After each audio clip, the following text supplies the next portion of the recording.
जय श्री राम। बहुत स्वागत आपका आपके अपने बेहद खास कार्यक्रम में। मैं हूं आपका अपना डॉक्टर राज मिश्रा। इस पूरे वर्ष में एक महीना हमारे पास ऐसा आता है जिसमें हम अपने भाग्य को बदल सकते हैं, जिसमें हम मनचाहा फल प्राप्त कर सकते हैं। आखिर कौन सा होता है वो महीना जिसमें हम स्वयं अपने भाग्य को परिवर्तित कर सकते हैं और जो हम चाहते हैं उस फल को प्राप्त कर सकते हैं। और मैं एक बात सत्य कह रहा हूं, ये मेरे वक्तव्य नहीं है, ये मेरा शब्द नहीं है, ये शब्द है गोस्वामी तुलसीदास जी का, ये शब्द है वेद का, ये शब्द है ब्रह्म का, जो मैं कहने जा रहा हूं। और वो महीना कौन सा होता है?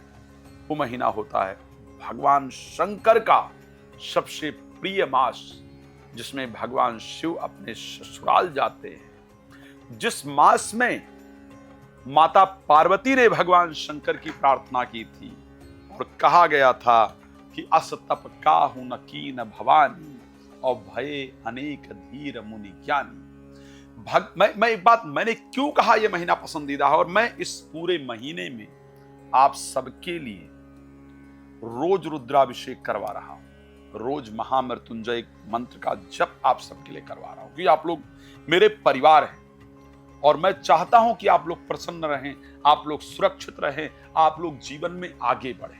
जब आप सुरक्षित रहेंगे, आप प्रसन्न रहेंगे, आप जीवन में आगे बढ़ेंगे, तो मुझे पता है कि सदैव मैं आगे बढ़ूंगा, मेरा परिवार आगे बढ़ेगा तो मैं बढ़ूंगा। और आप लोग इतनी श्रद्धा से मुझे फॉलो करते हैं। मैंने क्यों ये शब्द कहा है? 11 जुलाई 2025 से श्रावण का जो माह है वो प्रारंभ हो चुका है। कब तक है? आखिर 9 अगस्त 2025 तक श्रावण पूर्णिमा, रक्षाबंधन, यहां से श्रावणी उपकरण के साथ ये समय पूरा होता है।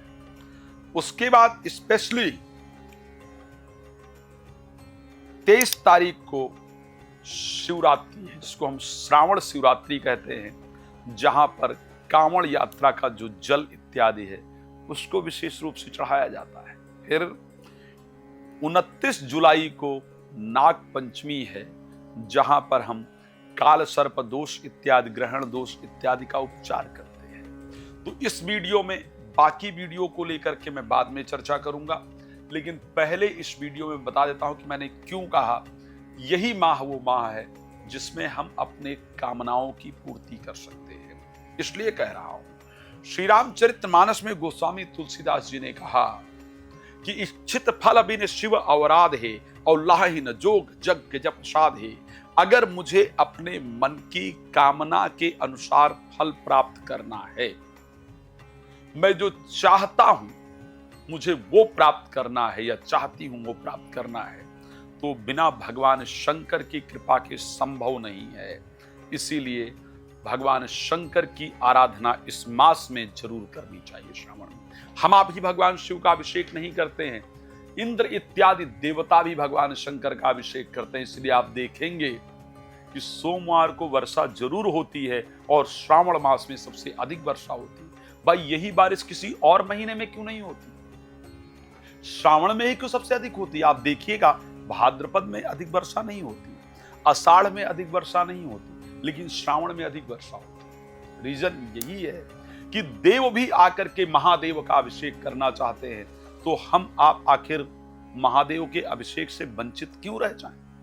हमको भी तो आपको मनचाहा फल प्राप्त करना है। देवताओं को जब लगता है कि भगवान शंकर का अभिषेक करके हम अपनी कामनाओं को पूर्ण कर सकते हैं, तो हमें आपको भी ये ध्यान होना चाहिए। तो सबसे पहले आपको बता रहा हूं कि आप मंदिर जाएं तो आपको भगवान शंकर की पूजा कैसे करनी चाहिए। ध्यान रखिएगा, मैंने बहुत बार ये बात किया है कि प्रथम पूजा क्या है, मध्यम पूजा क्या है और उत्तर पूजा क्या है। आज उस डिटेल पर जाऊंगा नहीं, उसका वीडियो मैं ऑलरेडी आप सबको दे चुका हूं। आपको क्या करने की आवश्यकता, जब आप मंदिर जाएं कोशिश करें मंदिर से जल ना लें, ये ध्यान रखिएगा। और अगर आप मंदिर से जल ले रहे हैं या ले रही हैं, तो मंदिर में चाहे आप 1 रुपये ही डाल दीजिए, उस जल की कीमत डाल दीजिए। मैं मंदिर गया या गई, मैंने 1 लोटा उठाया, जल भरा और भगवान शंकर, यश भगवान शंकर बोले 1 लोटा जल और हर समस्या का हल, ये ठीक है, लेकिन इतना ही नहीं करना चाहिए। अगर पॉसिबल हो तो जल घर से लेकर के जाइए। अगर मंदिर में जल ले रहे हैं या ले रही हैं तो फिर वहां कुछ न कुछ एक सिक्का ही चाहे डाल दीजिए, डालिए जरूर। फिर क्या करना है, फिर जल लेना है, भगवान शंकर के मंदिर में श्रद्धा से जाइए, दहलीज पर अपना माथा टेकिए, जल लेकर के भगवान शंकर के मंदिर में जाकर के और पहले प्रार्थना कीजिए, प्रभु जाने में अनजाने में इस जन्म या पूर्व जन्म में जो हमसे भूल हुई है उसको क्षमा कीजिए, मेरा जल स्वीकार कीजिए और इसी को स्वीकार करके मेरे मन को स्वीकार करके अपना आशीर्वाद प्रदान कर दीजिए। बस ये प्रार्थना करते हुए सबसे पहले जल भगवान गणेश जी को चढ़ाइए, ध्यान रखिएगा, पहले जल भगवान गणेश जी को चढ़ाइए, फिर जल स्वामी कार्तिकेय को चढ़ाइए, भगवान के ज्येष्ठ पुत्र, फिर जल माता पार्वती को चढ़ाइए और फिर जल भगवान शंकर को चढ़ाइए और फिर नाग देवता को और नंदी को चढ़ाइए। ये प्रक्रिया पूरी तरह से ध्यान रखिए, इसी प्रक्रिया जल चढ़ाइए।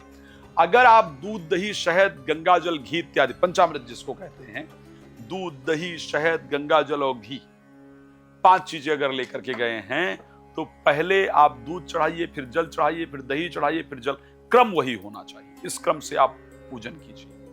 और पूजन करने के बाद एक बात बहुत महत्वपूर्ण है जो बताने वाली है, भगवान शंकर का, और मैं जो बता रहा हूं ये शिव पुराण की बात बता रहा हूं ताकि आप लोगों को पूजा का पूरा फल प्राप्त हो। उत्तर दिशा की तरफ मुख करके भगवान शंकर की पूजा करनी चाहिए, इसको ध्यान रखिए। और किसी भी दिशा में फेस करके भगवान शंकर की पूजा करनी ही नहीं चाहिए, उत्तर दिशा में ही मुख करके आपको भगवान शंकर की पूजा करनी चाहिए, जिससे आपको पूर्णतः फल प्राप्त हो। फिर ये करने के बाद जहां भी जगह मिले अपने नेत्र को बंद करके बैठिए। अगर आप पुरुष हैं तो ओम नमः शिवाय श्रद्धा पूर्वक जपिए, और अगर आप स्त्री हैं तो शिवाय नमः मंत्र का श्रद्धा पूर्वक आप जप कीजिए।